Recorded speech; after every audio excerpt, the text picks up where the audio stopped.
I am Byron Williams. I am a writer. I'm a pastor. I'm a syndicated columnist. I write about in my column, what I call the public moralities, which is how does the country line up with its two most cherished documents, the Declaration of Independence and the Constitution. Wonderful. You're clergy. Indeed, yes. Yes, and so tell us a little bit about that. I pastor the Resurrection Community Church in Berkeley, and it's a church based on and engaging in what I call the inconvenient love of Jesus. It means that we must love people not based on whether or not they're likable or we like them, but we base on them because it is a profound love ethic that has as much to do with us as it does the other person. Right. And that love can be inconvenient at times. When you love people, when you don't feel like loving people, you have to, that's inconvenient love. But that kind of love is redemptive to the soul. It's redemptive to the person, but it's also redemptive to the individual who engages in it. And that's what I really try to really push and impress upon the church. Beautiful, beautiful. You write a column that is syndicated called Byron Speaks. That's correct. Tell us a little bit about that. And again, it's a column. I like to say that I talk about what I call the public morality. Not that I'm trying to push my brand of theology onto in the public conversation, but since I am the only pastor syndicated columnist in the country, I always felt that my column should do more than say this person's right, this person's wrong. I try to hold up a mirror and say, okay, how are we doing? As a nation, as a people. So that means I will write things as I have written before. There was a gentleman several years ago that was fired from as a highway patrol in Nebraska because he was a member of the Klan. Wow. I don't like the Klan, but I'm like, we can't start firing people based on their affiliations because that's a slippery slope that will run that we don't want to go down. And people are like, what are you talking about, Byron? I said we shouldn't fire Don Imus, that we should make him have every young lady who goes to Rutgers University on the basketball team, he should have them on his show rather than fire him for an entire year and highlight. So it's not so much I'm trying to find definitive answers, but on some subjects I do define definitive answers because in the struggle, if I may, for LGBT equality, I find that struggle to be one that is counter, to the democratic values that the country signed up for. Right. I mean, you cannot be opposed to LGBT full equality and say that the 14th Amendment has any legitimacy. Right. You really can't. Right. And because to do that you have to have a qualifier for equal. And the last time I checked, there can be no qualifiers for equal. That's right. So, wow, wonderful, wonderful. You've recently been nominated for GLAAD Award for your column, for your blog. Yeah. Congratulations. Well, thank you. That was indeed a very nice honor. I was nominated Columnist of the Year, along with Leonard Pitts, who won a Pulitzer, I believe, in 2005, and Frank Richards of the New York Times. Wow. So it's very very high esteemed company. But what I really appreciate about it is it serves as an affirmation of what I just said. About the 14th Amendment, because I have been writing about this. In fact, my editor at the Tribune told me, I think in 1999, I wrote a column that said, civil union is crap. Civil union is something to make heterosexuals feel better about themselves. All right, then. That it should just be, it's marriage, period, that's the end. And my editor said to me, I was the first one that to his knowledge, in the country who had written that way. Right. And it caused him to rethink his position. And so I've been writing about this for years, and I've gotten, in fact, the only death threat I've ever received was when I've written in support of LGBT rights. Wow. And so I've been called every name in the book.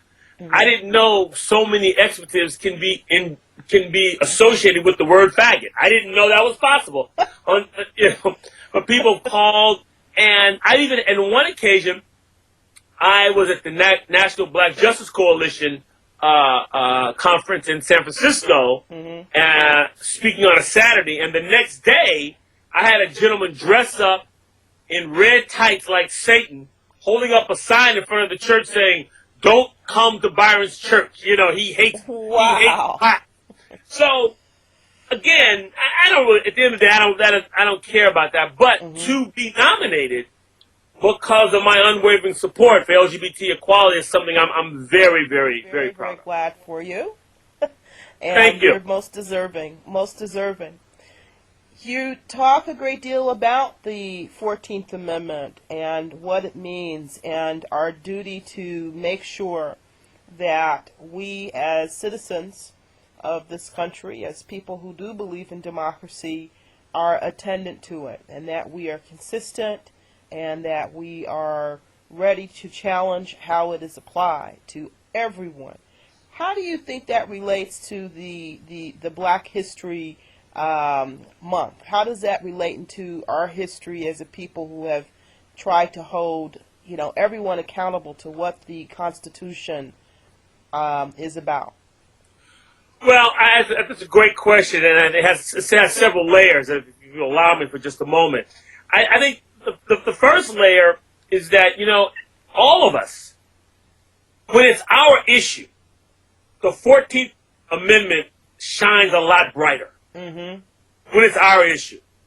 For example, if there was discrimination against black men who wore glasses and Kangol caps backwards, the 14th Amendment makes a whole lot of sense to me. You follow me? Right. So the first thing is that what the first challenge is that there must be a collective maturity about the Constitution. We make the Constitution still about that which we like or that which we agree. That has never been the stated purpose of the Constitution. It cuts both ways. And if I am committed to the Constitution, I may end up defending the rights of someone associated with the Ku Klux Klan, though philosophically I'm opposed to him. Like I was opposed to Don Imus. But I may have to align with him because of my commitment to the Constitution. Right. So that it demands that type of maturity. Second, you have to understand the history. One of the things that really drives me nuts as a historian is when I hear African American pastors in particular saying that they're somehow the guardians of the civil rights movement, and they don't want the LGBT community appropriating their movement that was born in the black church. Right.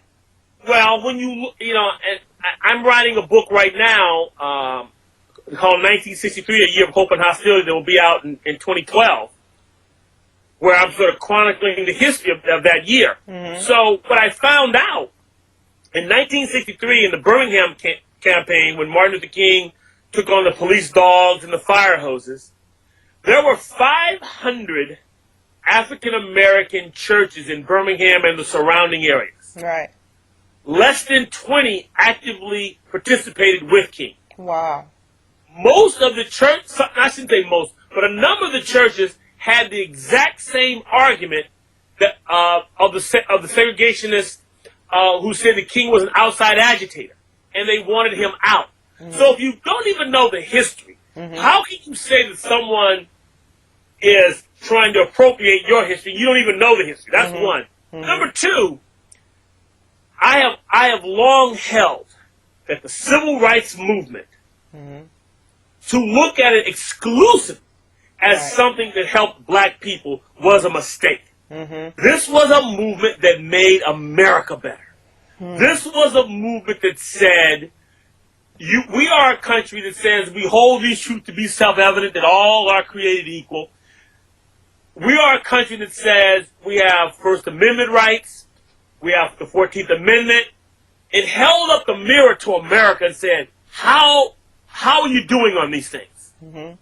That's what the movement was about. Right. One of the greatest benefactors of the civil rights movement were white women, because up until the civil rights movement, white women could not serve on juries, particularly in the South, for example. That's right. So it's a movement that made America better. Right. And we should celebrate that, which is, if I can segue that into black history, I always have mixed emotions about black history, because if we were a mature country, there wouldn't be black history. We would be celebrating these things as history. Right. And that young white kids and like a young white straight kid in Michigan could feel very proud of the achievements of a black gay man in Byron Rustin and celebrate that as the essence of America. And as long as we have to have Black History Month, I think we do have to have it still. That's why we're talking today, Andrea, because we have to have it. Right. It really speaks to how immature we are as a country. And that in the 20th century, we have no greater example of commitment to American ideals than the civil rights movement. Everybody needs to know that story. And so that I sort of lament the tragedy of America that we still have to have a Black History Month. Right. Right. Some people think that we don't need a Black History Month now, especially because we have a black president. Have you heard of that one? Well, I have heard that, and see, what they're saying is not what I'm saying. They're saying that because we don't want to hear all that black stuff. That's something very, very different. But when you look at, for example, President Obama just won the Nobel Peace Prize. Right. When you look at, the first African American to win the Nobel Peace Prize was Ralph Bunche. There was a lot of comparison between Obama and King, but Ralph Bunche was the first African American to win the Nobel Peace Prize. These things need to be celebrated as part of the American experiment, part of the American adventure. I mean, do we have to have a class on LGBT rights to know the contributions of Audre Lorde? I mean, how do we find out about the contributions of James Baldwin? Can we only find that out in the Black History course or the LGBT course to know the greatness that James Baldwin contributed to America? Right. I mean, we all lose. If that's who we are, we all lose. Right. We don't celebrate Langston Hughes because he was gay. We celebrate because he's a great writer. Right. Because of his talent. Exactly. And so everyone, and the fact that we must have African American History Month, the whole country loses. Right. Right. Yeah. Thank you so very much.